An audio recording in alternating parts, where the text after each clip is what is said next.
Hello and welcome to everyone. Today my guest is Bkfc fighter Brian Maxwell. Brian, can you please say a few words about yourself to kick off with the interview? Go for it. Well, first things first, I'm Brian Maxwell. I'm a middleweight fighter from Bare Knuckle Fighting Championships, and I've grown to love the promotion. I just signed with them in November of 2019, and so far it's been a blessing, and I love it. Outstanding. When did you start training? I mean, any martial art. Did you start as a kid or as a toddler? Yes, I started. My very first martial art was karate as a kid. I tried it for like a year or two, and I just wasn't feeling it, so I quit. It's the only thing I've ever quit in my life was karate. And then, I played. My parents forced me to play basketball and stuff like that, but I got burnt out with that and decided that I finally wanted to wrestle because I watched it all my life, and the rest is history. After that, I started wrestling. I wrestled from middle school to college, and a few years after college, I finally decided, it's time for me to do something, and I finally got an opportunity to take my first fight, and now we're here. So I assume your fundamental martial art is karate, right? Hmm. Outstanding. Who are your coaches? What do you say? Who are your coaches? Coaches. Well, I have several coaches. My main coach's name is Enrique Rigney. He's my main gym coach, and then I have Tim Rumfield as my Muay Thai coach, and then I have a guy named Dennis as my Jiu-Jitsu coach, and then I have a guy named Randy Witcher. He's very well known in the boxing world, and he's one of my new striking coach that I just started with back in October. So that's been a blessing also. Start having him in my corner and working my striking that much more, and it's pretty awesome so far. Do you have a nickname? No nickname. I just go by my name, Brian Maxwell. But every now and again, I'll throw it out and call myself Beast Mode every now and again. But I just stick with my name. I don't Uh, like to get too tied up into the nickname game. yeah, sounds great. Can we discuss your tattoos? Do you have tattoos? Yes, I have 34 tattoos. 34 or 35. And each of them has a meaning, right? Huh? Each tattoo has a special meaning to you, I guess, right? A few of them do, and a few of them, I'll get that in that mood where I need some ink therapy, and I'll see something I like, and I'll just be like, I definitely want that, so let's do that, and it'll happen. Yeah, outstanding. Sounds like a great approach. Can we discuss your first amateur MMA fight? Do you remember it? Yes, I remember it like it happened 2 seconds ago, actually. My first amateur MMA fight. Leading up to my first amateur MMA fight, I just happened to be scrolling the internet, and you know, I, there's a company called Ruckus in the Cage that was very popular in my area while I was in high school, and I watched it several times because one of my wrestling teammates fought for him, but I never thought nothing of it again until after college, and I decided I wanted to fight, and I looked on their website, and they had a fight coming up a couple months later into the year from when I was looking. So I said, you know what, fuck it. I signed up, and within 24 hours, the promoter called me, and we set up my very first fight. And I started going back to the gym and getting in shape, and I met a guy at the gym, and I walked up to him, I approached him and asked him, did he train anyone? And we got to rapping, and that's how it happened. So I got to my first fight, and I won in 25-second knockout. It's awesome. Really, really awesome. Which is your, well, let's say, what do you think, according to your thoughts, which is your greatest amateur victory? Is there a guy who really gave you a hard time? Um, yes. I would say a guy that gave me the hardest time as an amateur. His name was John Hall. We fought 3 times as amies. The first time he beat me by a rear naked choke. The second time I beat him by way of TKO in the first round, and then the third fight that we had was me defending one of my titles against him, and we went all 3 5-minute rounds, and I won by unanimous decision. The last fight that we had was probably the hardest fight I ever had, and it was the first time that I had actually went all 3 rounds in a fight, and it was pretty tough. So I assume fighting for 3 rounds was back then it was very very hard, right? Yes, it was hard because I was so used to either finishing a fight in the first round or being, well, not necessarily being finished, but, you know, losing in the first round. I had never, before, up till that fight, I had never been to the second round. Every fight was a first round fight. Great. So how many amateur fights did you have before you kicked off your professional MMA run? I had 18 amateur fights before I decided to make the jump to the next level.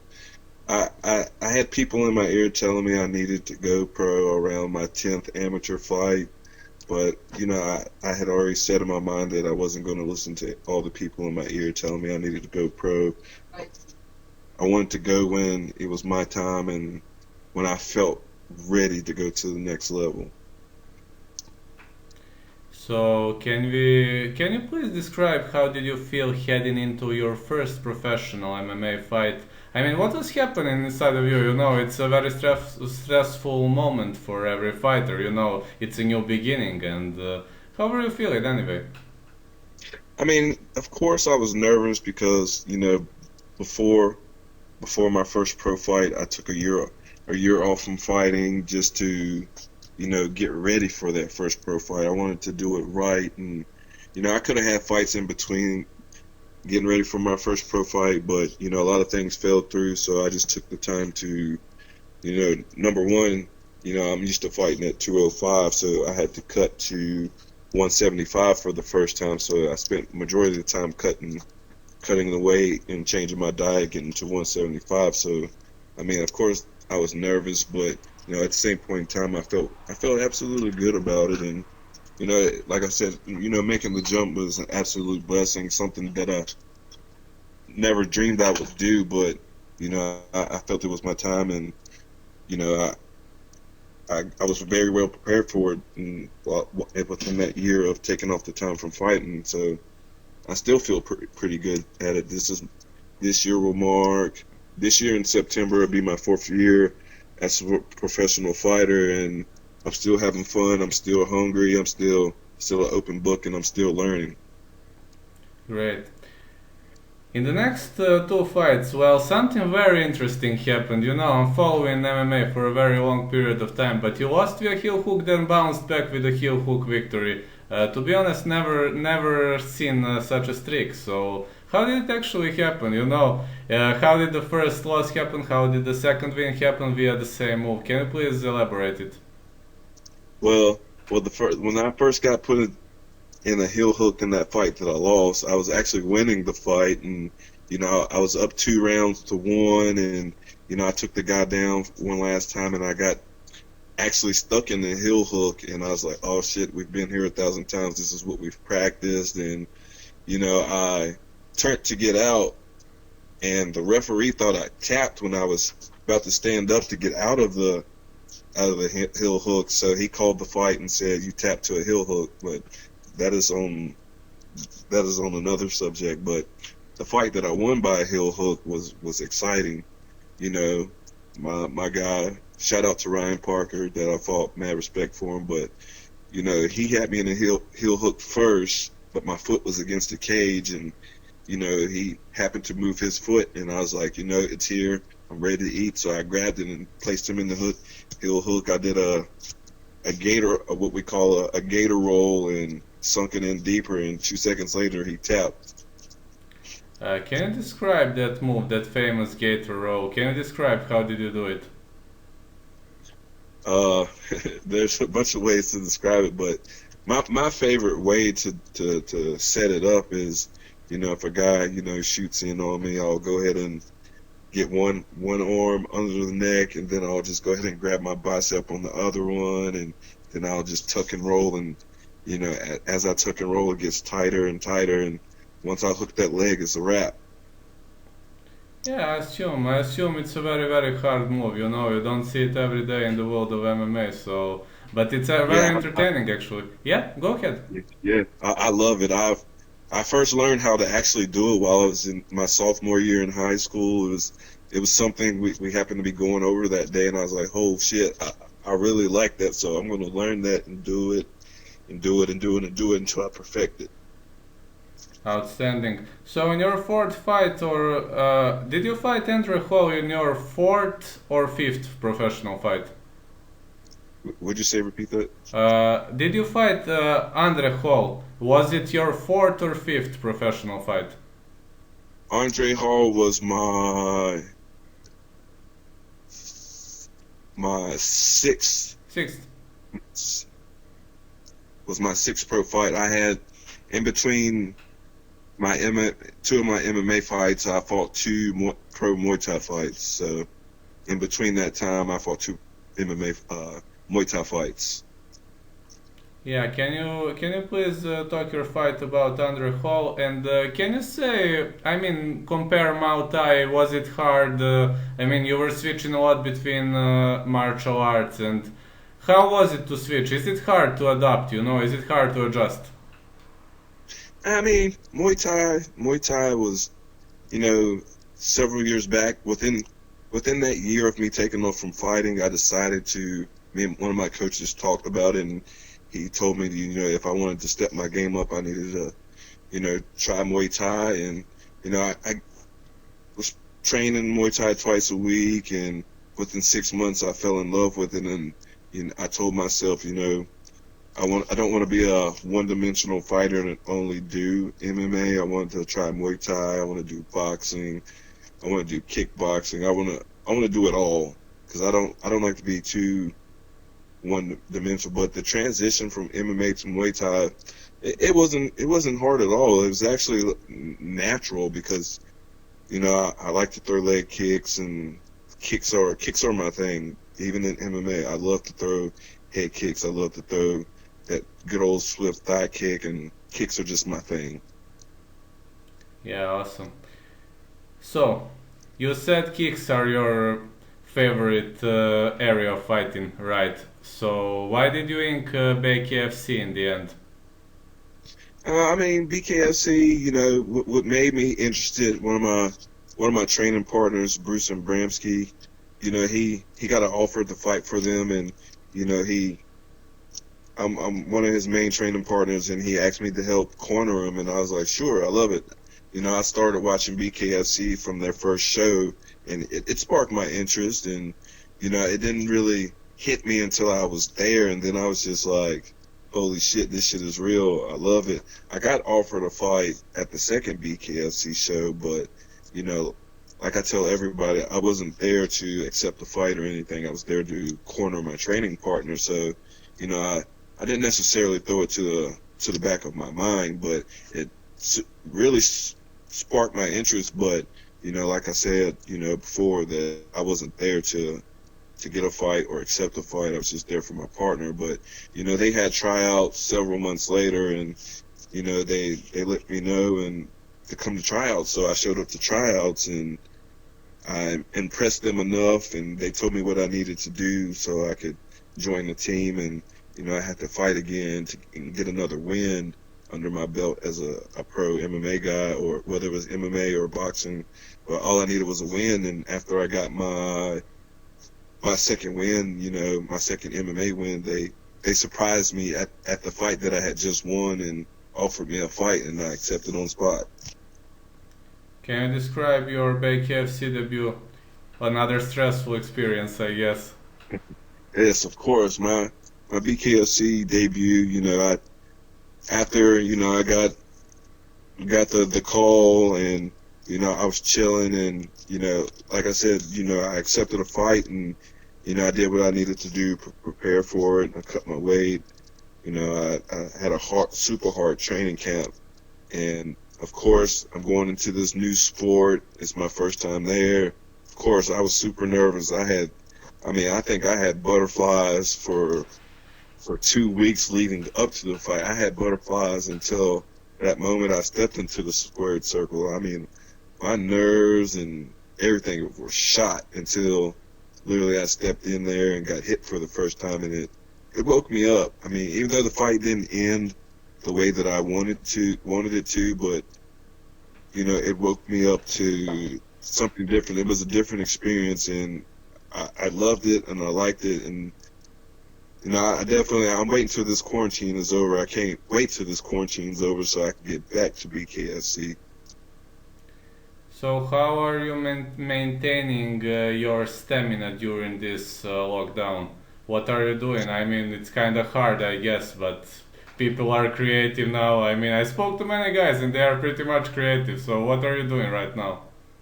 What I did myself was I have a building at home, and I've had a heavy bag since day one, and I haven't used the heavy bag in my building in not literally 9 years. It still had the plastic on it from when I bought it, but I made a little space in the building, and I've been hitting the heavy bag, and just to keep everything tight. And I hate running, but I'll do little back and forth inside the building, and I'm still doing my push-ups and stuff.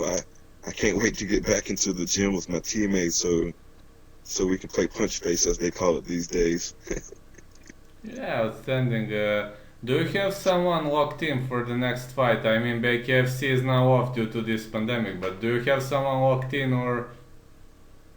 Hopefully, I will be.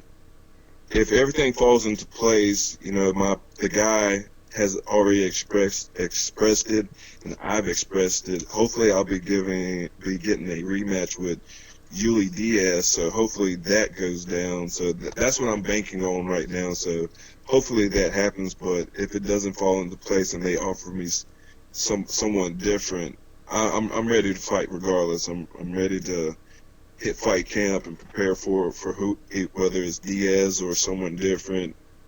I'm ready regardless. That's outstanding. Would you like to add something to this interview? Is there something maybe we missed? I mean, not necessarily that we missed anything, but I would definitely like to thank you for messaging me on Instagram and about the interview. I thank you, most definitely thank you for having me, and shout out to my teammates, my coaches, shout out to you, and shout out to my Bkfc family. Hopefully everybody's doing good during this quarantine and staying safe, and I hope the whole world in general is staying strong through this. We will get over it, and just stay strong. We will rise. Yeah, this will go through and the world will get back to normal. I hope so, and I hope Bkfc gets back on its feet as soon as possible. UFC is starting this weekend, so Yeah, I definitely can't wait to watch that. I can't wait to watch sports in general. I've been dying without watching sports. I've been dying so much. I've been going back watching old fights, my old fights, any opponent I've ever had, old fights, old UFC fights, all BKFC fights. They got the new Michael Jordan Last Dance documentary out. I've been watching all the old sports right now. I can't wait till sports gets back. yeah, me too. I mean, 2 months without any martial arts.